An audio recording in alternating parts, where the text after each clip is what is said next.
Alright guys, as many of you know, well first of all, Joe Hotagua from MassMomentumCoaching.com. As many of you know, I've been reading a book called Endless Referrals, and I keep coming back to this book all the time. As you can see, I have a whole bunch of different pages that I go back to and I refer to. But this book is so good in terms of getting referrals for business and networking and some of the questions that you should ask.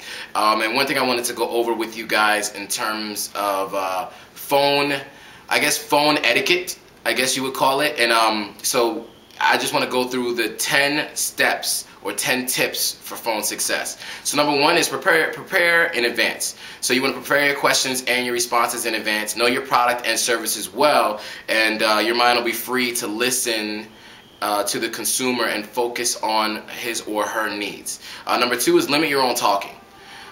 You can't talk and listen at the same time. So if we were doing the talking, then there's actually nothing being sold. So just keep in mind the consumer is the most important person, or the prospect, they should be the one speaking. Put yourself in the prospect's shoes. So understand their needs and concerns by thinking like them.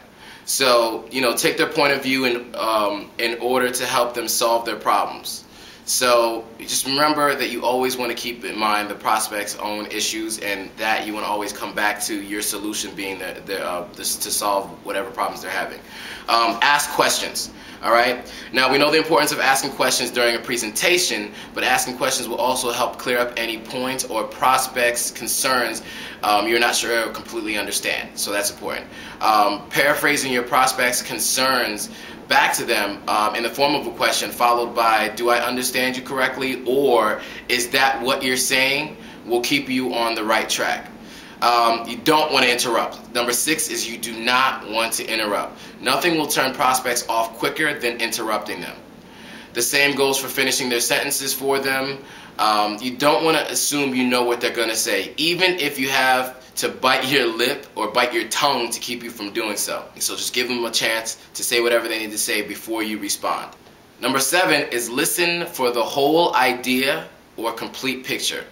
Words alone do not necessarily convey what your prospect fears or desires. Number 8 is respond as opposed to react to the ideas, not the person. What that means is don't allow yourself to become irritated or insulted. Objections and questions are not personal.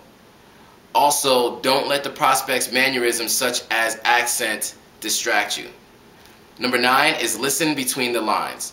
Often what is not said by the prospect is just as important as what is said. Listen for overtones, doubts, and concerns. And number 10, use interjections. Show the customer you're listening by occasionally saying, I understand exactly what you're saying, I see what you mean, and other fillers. But don't overdo it or let these brief responses become interruptions. So guys, those are the 10 tips for telephone success taken from the book Endless Referrals. If you don't have this book, you definitely want to get it. And I think you should definitely be reading 10 pages out of any book every single day to really help you with your personal development and help you gain the skills necessary to become a top producer. So that's it for now, guys. I will see you all on the next video.